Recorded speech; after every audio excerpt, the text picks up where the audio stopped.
તો આ તરફ અમદાવાદમાં પણ વરસાદની સિઝનમાં શહેરના અનેક રસ્તાઓ ઉખડી ગયા છે. વસ્ત્રાપુરના અમદાવાદ મોલ પાસે બનેલા રોડ પર મસમોટા ખાડા પડ્યા છે. મહત્વનું છે કે માત્ર 2 મહિના પહેલા બનાવાયેલો રોડ વરસાદમાં ધોવાઈ ગયો છે. મહાનગરપાલિકા દ્વારા બનાવાયેલા રોડ પર રાહદારીઓ પણ ચાલી ન શકે તેવી સ્થિતિ સર્જાઈ છે. પ્રજાના લાખો કરોડો રૂપિયા વરસાદમાં ધોવાઈ ગયા છતાં હલકી ગુણવત્તાના રોડનું નિર્માણ યથાવત છે. ઉબડખાબડ રસ્તા પર પસાર થવા લોકો મજબૂર બન્યા છે. બહુ તકલીફ પડે. 2 મહિના પહેલા ખોદકામ થયું હતું ગટર લાઈનનું, પછી આ ઉપર બધું આવું કામ કરીને છતાં રોડ તો બનાવે જ નથી, ખાલી ઠીકરા જ મારે છે. આ બધા કામ વ્યવસ્થિત થયેલું નથી. 2 વાર તો રોડ બેસી ગયો, પાછો ઠીકરું મારીને જતા રહ્યા. તકલીફ ઘણી. મેન્ટેનન્સ બાઇકનું આ બધું નહીં આવે એ કોણ હાલ છે? એમસી વાળા થોડા આપવા આવશે આપણને. કોન્ટ્રાક્ટર બધું વેટ વારીને જાય જ છે.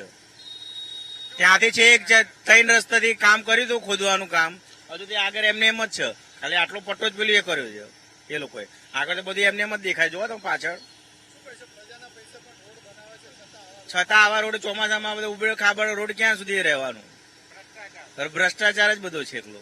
2 મહિના પહેલા રોડ બન્યો તો બરાબર, પણ તંત્ર જાણે ખબર જ નથી કે એમને ભ્રષ્ટાચારમાંથી એમને બહાર આવું જ નથી. મોટી મોટી બધી વાતો કરવી છે બરાબર, પણ એવું આ જે રોડ બનાવનાર જે કોઈ બી વ્યક્તિ હોય એની સામે કોઈ પણ પગલાં લેવાતા નથી. અને વરસાદ પડે અને રોડ ને રસ્તા બધું ધોવાઈ જાય છે અને સરકાર ખાલી મોટી બધી વાતો કરે છે.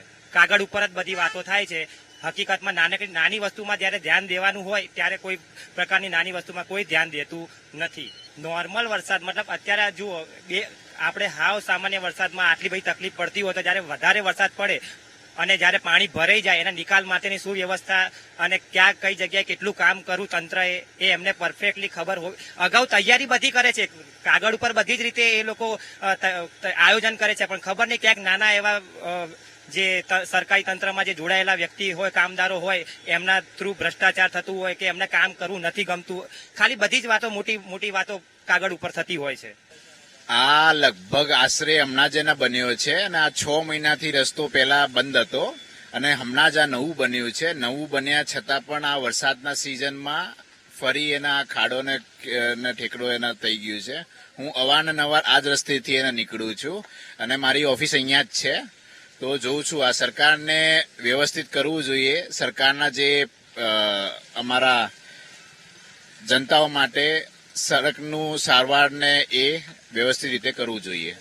ખરેખર ખોટું કહેવાય. હમણાં જસ્ટ એને બની છે. એના પહેલા રસ્તો બંધ હતો અને વરસાદના સિઝનમાં પહેલી વરસાદમાં જ આ છે તો બહુ ખોટું કહેવાય કે વેસ્ટ ઓફ મની કહેવાય.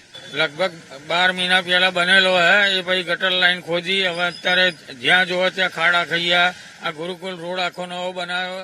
હવે તો કેટલા રસ્તા એવા કે જ્યાં પાણી ભરી રહે. મચ્છર જો સાઈડ ઉપર હોય તો દંડ થાય ને એ રોડ ઉપર મ્યુનિસિપાલિટીના આજુબાજુમાં પાણી ભરેલા હોય તો કાદવ કિચડનો દંડ કોઈના કોન્ટ્રાક્ટરને ના થાય.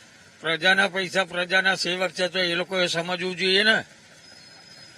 આજ હું ₹2 ટેક્સ ભરતો હોઉં તો પછી આ લોકો શું કરવા આવી રીતે પબ્લિકને હેરાન કરતા હશે? અમદાવાદ મહાનગરપાલિકાએ ચોમાસા પહેલા જે રોડ બનાવ્યા હતા, જે વિકાસના કામો કર્યા હતા, એ રોડ હવે ડિસ્કો રોડ બની ગયા છે. એટલે ચોક્કસથી કહી શકાય કે જે મહાનગરપાલિકાએ અમદાવાદના વસ્ત્રાપુરના આલ્ફા 1 મોલ પાસેનો વિસ્તાર છે કે જ્યાં મહાનગરપાલિકાએ 2 મહિના પહેલા જ એટલે ચોમાસા પહેલા જ રોડ બનાવ્યો હતો અને તે રોડ હવે માત્ર સામાન્ય વરસાદમાં જ ડિસ્કો રોડ બની ગયો છે કે જ્યાં વાહન ચાલકોને તો દૂર પરંતુ રાહદારીઓ ચાલી શકે તેવી સ્થિતિ પણ જોવા નથી મળી. તો બીજી તરફનો રોડ સંપૂર્ણ એક તરફનો બેસી ગયો છે. એટલે ચોક્કસથી કહી શકાય કે કોન્ટ્રાક્ટરે રોડ બનાવવામાં ક્યાંક ખામીઓ સર્જી છે, ક્યાંક ભ્રષ્ટાચાર કર્યો છે અને તેના પુરાવા જે છે તે અહીંયા સામે આવી રહ્યા છે. અને હવે આ સંપૂર્ણ ભ્રષ્ટાચારનો ભોગ હવે જે છે તે રાહદારીઓ બની રહ્યા છે. એટલે ચોક્કસથી કહી શકાય કે મહાનગરપાલિકા જે કોન્ટ્રાક્ટરોને કામ સોંપે છે તે કામમાં ખામી સર્જાવાના કારણે વાહન ચાલકો હવે જે છે તે પરેશાન થઈ રહ્યા છે.